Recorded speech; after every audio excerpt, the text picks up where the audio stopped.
Welcome to the Next Level Income Show, where it's our goal to take your income, your investments, and your life to the next level. I'm your host, Chris Larsen. Get your free copy of our book at nextlevelincome.com. Click on the book link. Today on the show, we have Kyle Stanley. Kyle is the host of the Fearless Investor podcast and an Airbnb expert. You're not going to want to miss this show. And I even loved it so much that I went out and bought his course for myself because my wife and I have an Airbnb in our house that we run here in Asheville, North Carolina. A lot of people ask me, Chris, I'm just trying to get started. What areas should I investigate? Should I do fix and flip? Should I buy a rental? I always tell them, check out Airbnb. It's a great way to make larger profits than doing a large term rental. And Kyle Stanley in the show today is going to talk about how he went from $0 a month in passive income to over $20,000 a month by using his proven strategies. Again, you're not going to want to miss the show, so stay tuned and listen after this short message. Today's show is sponsored by Money Insights and their investment optimizer strategy. In my book, I share how I use this same strategy starting over a decade ago to invest my money in two places at one time.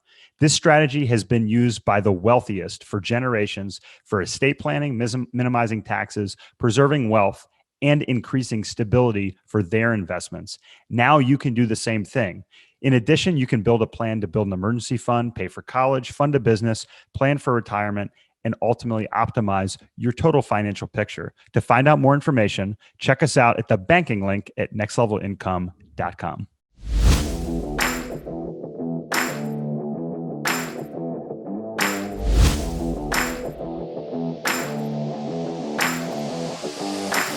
Kyle, welcome to the show. Hey, Chris, thanks for having me.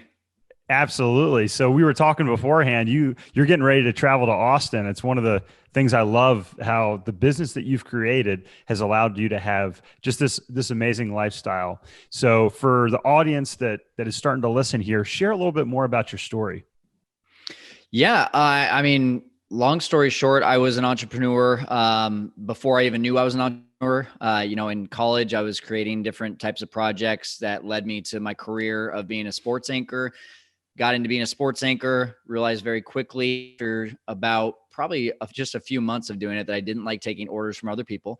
I liked having creative flexibility and being able to do whatever I wanted and create whatever I want. And so right around the 2-year mark, I started my own business, out of sports anchoring, and really, Chris, just from there, I mean, just to kind of sum it up so the audience doesn't get bored here, I tried about 3 or 4 different things that were either my own businesses or like an entrepreneurial type of business.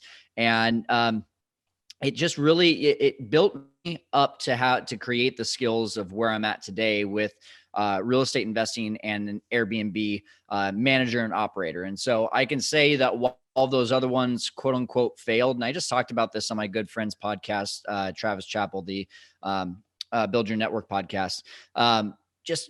Failure does not identify you. It's quitting that identifies you. And for me, like, even though I kept on going through these failures, I was learning the failing forward thought, just like what John Maxwell talks about. And so then today, since basically middle of 2019 was when I really turned on the light bulb with Airbnb. I'd kind of been dabbling in it for a few years, but 2019, I was like, let's do this thing. And from 2019 to November of 2020, so that was roughly 18 months. We went from 1 Airbnb unit to 25 and netting over $20,000 a month. And, wow.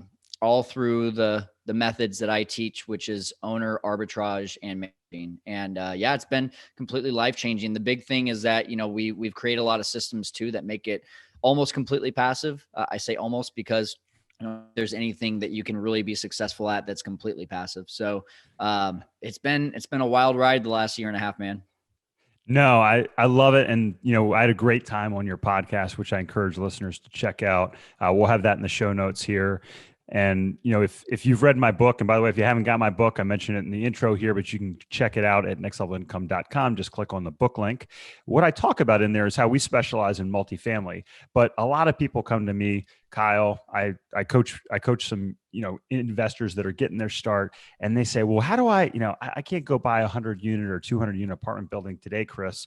How do I get there? Should I go buy a single family rental?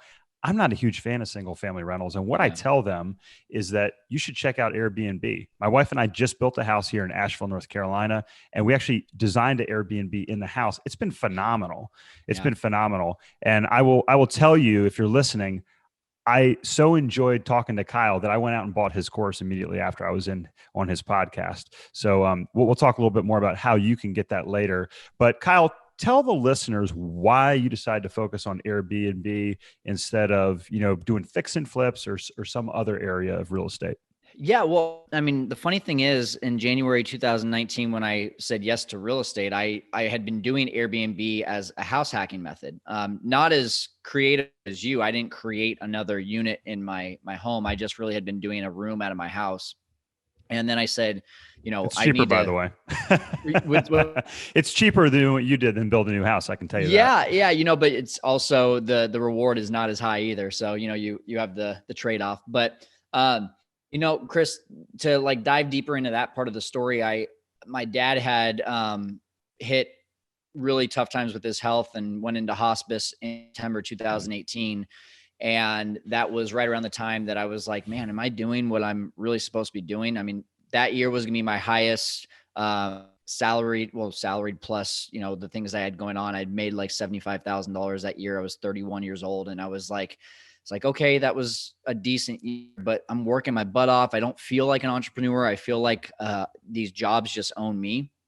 And so I just did a lot of reflection there and started listening to Bigger Pockets and Cardone Zone and all that kind of stuff. And I really figured out that real estate was the thing, but I just couldn't figure out how to get in. And then I went to a Fortune Builders event in January of 2019, and it was all about fix and flip and wholesaling. And I was like, yeah, this is it. Like, this is the stuff these are the skills that I've developed to be able to be really good at something. And this is that something.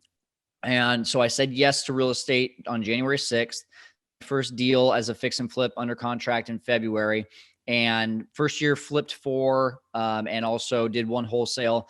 But it was right around the middle of that when I was like, hey, I've got this place that I'm going to BRRRR. For those of you that don't know what BRRRR is, it's buy, rent, rehab, or buy, rehab, rent, repeat, yada, yada, yada. And so I was like, well, instead of a regular rental, why don't I try like Airbnb on this? And that was when I started doing more research on Airbnb. And then I heard about this arbitrage model of not even having to own the house. And I was like, oh my gosh, I had no idea.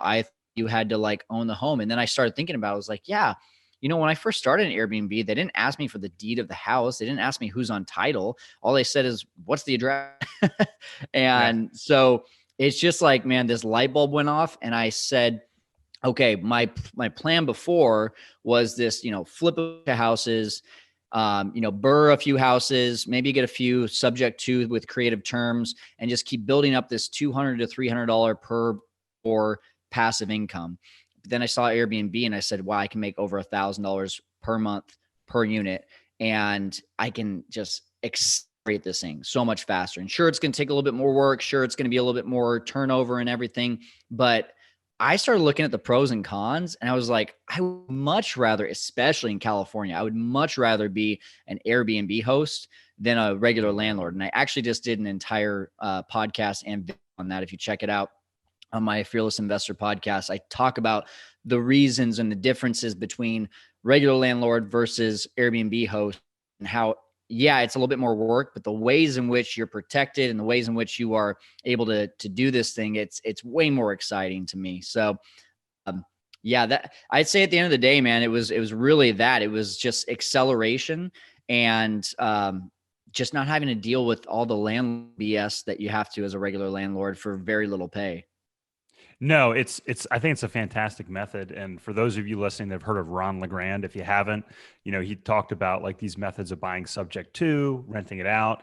And to me, I'm a big fan of arbitrage, which is doing something where you either limit or eliminate the risk and you still get a reward. And I think it's a fantastic method. And I like, Kyle, that you teach more than just only do it one way. You talk about different strategies because different markets are or different markets necessitate different strategies. So I think it's fantastic. But again, it's something that is just a huge opportunity in the future. So in our book, I talk about how we identify different markets where we buy multifamily properties. I talk about why I moved to Asheville, North Carolina. And 15 years ago, I had all these different criteria that I said, okay, this is why I'm moving here. Kyle, share with the audience, what markets do you own in and why those markets? So the first one was my own backyard here in Fresno, California. Well, I started it as the house hacking when I lived in Arizona. And then when I moved to Fresno, I was like, oh, no one comes to Fresno, so Airbnb is not going to work. Turns out a lot of people come to Fresno. And what I've learned in this whole process is that most places that are, call it, 100,000 people or more are more than likely going to work as an Airbnb. So don't overthink your market too much, but I would use a resource called AirDNA. That's a really good one. And then we also have a profit calculator on our website, fearless.com. You can just download the profit calculator. And by using those two tools, you can really start to see, is this a viable market for Airbnb? And then from there, like the biggest thing I would say is, do you want to be in a market where it's a roller coaster and like, July, you can call it $10,000. And then in January, you're making $2,000. Talking about gross numbers, by the way. But to me, like, I think those work. I know a lot of people that do that really well. Those are the vacation type areas. Those are the ones that, like, when you look at the Southern California areas, the some of the places in Florida, Nashville, Hawaii, or not Hawaii. Hawaii is probably going to be year round. But when you look at this, you see Augusta, like Georgia. Yeah. I know people. Yeah. Augusta, people like, hey, I rent my house out, for the, for the tournament every year, and I pay my mortgage for the year. It's amazing. Exactly. So, and those are great ways to be able to house hack your home, or the other side is, for me, I'm in Fresno, California, which to me is a need market, not a want market. So it's, people aren't really coming here for vacation. They're coming to Fresno because they have to, not because they want to be honest. So, they're coming for family, they're coming from business. They're coming because, hey, I want to go from LA to San Francisco, but I don't want to do that entire 8-hour drive in one day. So let me stay over for a night. And for that reason, I don't have a whole lot of fluctuation on both rates and my occupancy. So month to month, like, kind of what I'm going to make. So you really need to decide, like, do you want to be in a vacation area, or do you want to be in a area where there's just consistent demand? And I always say, like, start in your own backyard, learn it, master it. Even if it's a room out of your own house, the basement that you turn into, a man cave and a place for someone to go and stay, at least you learn the process and you understand the problems, you understand the processes, you understand the teammates that you need, in order to say, okay, now that I've got this mastered and I'm making a little bit of money here in my own backyard, now how can I go market that's really profitable with this and just duplicate what I'm doing here and know how to be able to systematize that in a different market? So that would be my recommendation. Yeah. So you just said a word there, systematize. So, if I'm listening and saying, okay, Airbnb, it sounds great. I don't want to vacuum. I don't want to clean. I don't want to get a mask and a biohazard suit on and spray chemicals, with COVID, and make sure I handle all this. How do you systematize this? How have you scaled this, Kyle? Yeah. So first of all, I'd tell them the same thing. I don't want to do that either. I really use an acronym called MAS, or if you're thinking Spanish, it's MAS, MAS, and it's Master, Automate, Scale. And that's what I talk about with my course too. We're teaching you how to master, automate, and scale an Airbnb business. So mastering it, for example, one of my new business partners, and also I forgot to tell you, I now own Airbnbs in Arizona as well. So that's another market that we just jumped into. He's over in Arizona, and he was like, hey, right away, like, how do we automate this? How do we automate this? And I was like, I need you to do it first. You need to feel that pain of, like, okay, here's how it's done, and now I can teach it to someone else, but I hate this so much that I need to automate this. And I need you to feel that pain before you really go out and try to bring someone in. So you master it yourself. That means you clean a couple times yourself. You set up the place a couple times. You're communicating with guests a couple times. then automating it, there's a lot of great ways to do that, from technology that some third-party companies have, from Smart B&B and Beyond Price, some other CRMs that are great for Airbnb and VRBO. And then scaling it though, I mean, like to me, once you've found a way to take from, okay, I was putting 10 hours a week into one property. Now I'm putting 1 hour a week into one property. Now it's like, okay, I can add and add and add and know that I'm not going to be spreading myself thin. And that's what our course talks about, and showing you how to be able to bring in the right people, the right automations, the right systems within the house. That has just taken so much time off of our hands, just by creating things that are easy for our cleaners, easy for the guests to find, easy to understand. And, we used to have to get emails or messages all the time on the app. Hey, what's the Wi-Fi information? Hey, this is happening. What do we do? And now we have options and ways that guests can tackle their own problems without actually contacting us. So, you find that this can be a really business as long as you treat it like a business. Yeah, no, absolutely. And that's one of my favorite sayings, is begin with the end in mind. So if you're listening and you're saying, hey, I don't know where to start in real estate. I don't have a lot of money. What Kyle teaches is the ability to go out and build a strategy that's going to help you scale a business and ultimately run it like a business, not turn it into a job for yourself. And I know that's what Kyle and I really enjoyed talking about this.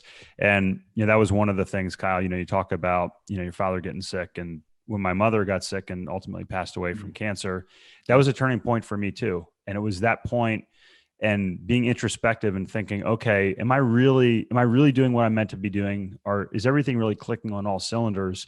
And, am I being the father, the husband, the mentor and the person that I'm meant to be? And that's when we shifted into multifamily. So, I think, those experiences in life really give us opportunities. And I appreciate you sharing that. Yeah, absolutely. So what are some pitfalls? Do you have any interesting or crazy stories that you can share with the audience from, your couple years now in the Airbnb business? It's not as crazy as you would think. That's the biggest question, right? Everyone's like, oh my gosh, and like, there's a couple Facebook groups. One of them is like, Airbnb hosts vent, and like it's just a place where literally all Airbnb hosts just go on and vent. And then the people who are like just looking to get into Airbnb accidentally get in this group, and they're like, "Oh my gosh, I'm never doing this." I'm never going to go on that Facebook page. Yeah, I wouldn't do that. So like, I'll be super honest. I'll give you some real bad stories, but I want to share like how we were able to figure this out to keep these kinds of guests out. So, in the beginning, I was knocking on all the doors of my neighbors, letting them know what I was doing. Here's my number. Don't call the cops, call me if you hear a loud party or something. And then, one day I wake up and there's 10 text messages from all the neighbors saying, heard 3 gunshots at 3 a.m. last night. And I was like, oh my gosh. And so I called the guest, and they were like, yeah, we heard that too. We were wondering where that came from. And I was like, every single person that I got a text from, that it came from you. If I find gun holes or bullet holes in my house, you're paying for that. And so essentially one of the names ended up telling me it was just someone who was doing celebratory, looked like it was like someone's birthday or something. And they were just shooting it up in the air, which like scary still. Yeah. We evaluated that situation. We were like, okay, what were the red flags? The red flags were no reviews. The red flags were they lived within about an hour away from home. And so these are things that now we can kind of see as red flags, and how do we tackle that? And so now we have a really strict pre-qualification process where, based knock on wood, we've been able to eliminate most parties. Now, New Year's came around. We had one of our 25 units had one party. We'll call that a win, because New Year's is just going to be one of those times it's really tough to see if someone. And that was your unit that you actually live in yourself, right, Kyle, that had that party? Yeah, that was actually me. I threw the party. But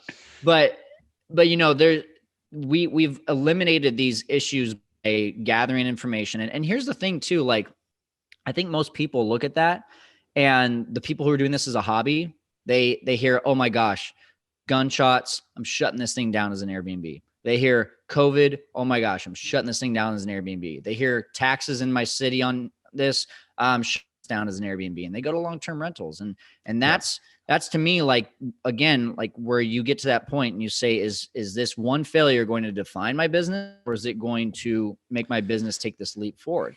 And for us, it was, I'm in this problem solving mindset of what do we do to eliminate guests like that. And so in 2020, we literally have had in 25 plus units, some turnover combined. We've had 3 parties in this entire 20 year. And so to me, it's like, you know, we went from all these issues, learning from it, and now we rarely have those issues. And I think that's the important part of this. I think that's fantastic. And my younger son was talking to me last night. So my boys are 9 and soon to be 11. They like to play, you know, these interactive video games. And have you seen this? Like, they have YouTube channels now where these kids play video games, and kids love watching this. And these guys are making, you know, all kinds of money. So my younger son goes, Dad, I want to be a YouTuber. And he started last night for the first time recording himself, and he was terrible. And, you know, he kind of got upset, and I said, look, buddy, I said, you're not going to be great when you start. Yeah. And, you know, he's like, you know, he's kind of like, no. And I said, look, you know, I wasn't the best podcast host when you start. You just got to know that there's going to be some challenges. So if you're listening, listen to what Kyle says. There's going to be challenges if you're starting any type of business, especially if people are involved. And, you know, whether you have to hire them or find customers, there's always going to be something. So just go into it eyes wide open. And that's why Kyle's on the show, is to share with you all that there are ways to do this. There are people that have done it. You know, again, that's what we talk about. You know, people ask me what the best advice is. If you're doing something, find a mentor that's already done it. It'll allow you to shortcut, you know, if there's an educational hurdle in terms of investment there, it's going to come back to you in spades. And trust me, you don't want to, the long-term rental deal. I have plenty of horror stories from that as well. So. Yeah. Well, and just to add you there, Chris, I mean, I think it's cheesy, but it's true. I mean, you just have to remember your reason for why you're doing this. And absolutely, if getting a $10,000 a month of passive income is going to be able to allow you to leave your job and to be able to spend more time with your kids and your family, then is one party that upsets one neighbor worth destroying your dream? And that the answer to that should be no. I mean, and if it is, then it's your dream just isn't strong enough. But I mean, as a regular landlord as well, because we do have houses that are not in great areas that we don't do as Airbnb, we do as a regular rental. It's a pain. Like, you know, and if Airbnb, if I have an issue with Airbnb, I'm like, well, at least I'm making like $2,000 a month on this thing after expenses. There's like, if I'm only making $100, $200 for something as a regular rental, and I gotta, you know, take a call at 12 a.m., I'm not happy about that. So I'm right there with you. I do not like being a regular landlord. Yeah, no, I've been through it. 15 years, took a call on my honeymoon, dealing with a tenant issue. And it's a challenge. So again, you know, it is a business. This isn't just free money that starts showing up. You have to go into it intentionally and figure those things out. So, if somebody's listening today, Kyle, what's your advice if somebody says, this sounds great, where do I start? Yeah. First of all, my podcast, we talk about Airbnb all the time. That's a great start. The Fearless Investor. We've also got a bunch of YouTube videos that will show you how to get started in Airbnb. But to me, just like anything, you need to have either education or a mentor. And even if you do education, if you don't have someone to go to and ask those specific questions, then you're going to have missing pieces that can cost you thousands and thousands of dollars. I'll give you a great example. In my flipping business, I signed up with education, but I found a local mentor. So I paid a lot of money for education. It gave me the foundation, the understanding.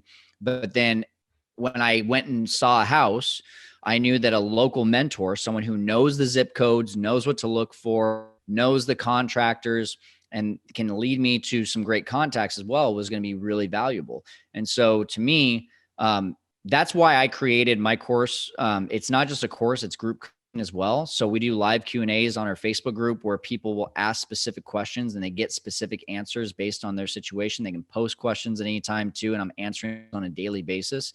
And so I think it's really important that, you know, you don't even have to get my course, but if you get a course in Airbnb, you should be getting one that with some one-on-one or group coaching as well, so that you have that mentorship as well. Agreed. And again, I mean, I spent tens of thousands of dollars on coaching just in the last year alone, but Yeah. I can tell you it made me a multiple of that. So yeah, if you're listening, if you want to get the course, we're going to have a special link and a 20% discount in the show notes that you can get. You can check that out. Kyle, when you're not out there building your passive income streams, growing your Airbnb business and helping out, your students, what do you like to do? What do you like to do on the weekends? A lot of things. I love to travel. Like you said, going to Austin, Texas for the first time here. So that's going to be fun.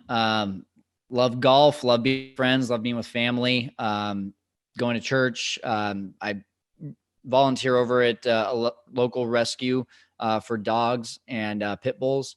And I'm growing, man. I just love listening to the podcast, love listening and reading books that are going to help me expand my mindset. And I'd say that's the biggest thing that's changed about me in the last probably 10 years is just, well, not even, it's been like 7 years, but I started reading again and listening to podcasts right around 26 years old. And just that little bit of growth every day has made such a huge difference. That's awesome. And that's what we love to do here at Next Level Income is helping educate people and give them the opportunities to achieve financial success on your own. So I appreciate you sharing with your audience.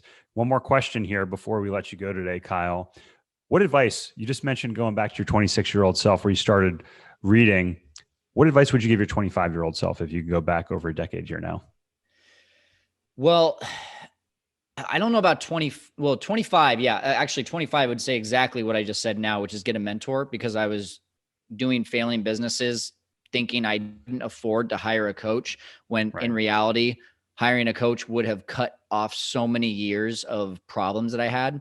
And then Chris, I mean, I was working 60 hours a week, making $25,000 a year owning my own business. It was horrible. Did that for about 4 or 5 years.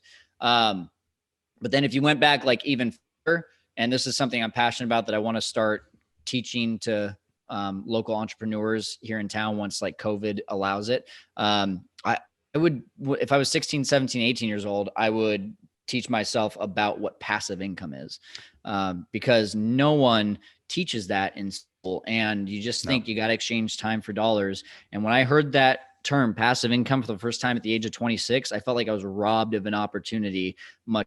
I mean, I talk to people today that are 40, 50 years old and still don't know what passive income is. And I think that's an absolute crime and a reason that our nation is in so much debt. So to me, 25-year-old self, get a mentor. 18 yourself, get passive income.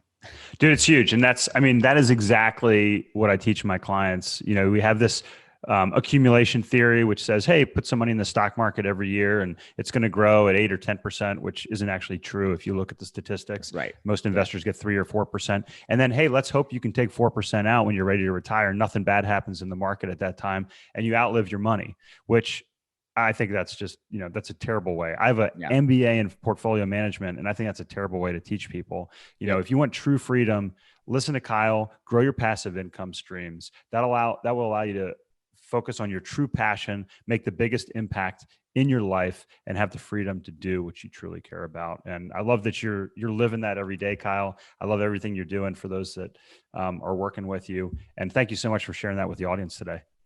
Thank you, Chris. Absolutely. Enjoy your trip. Thanks.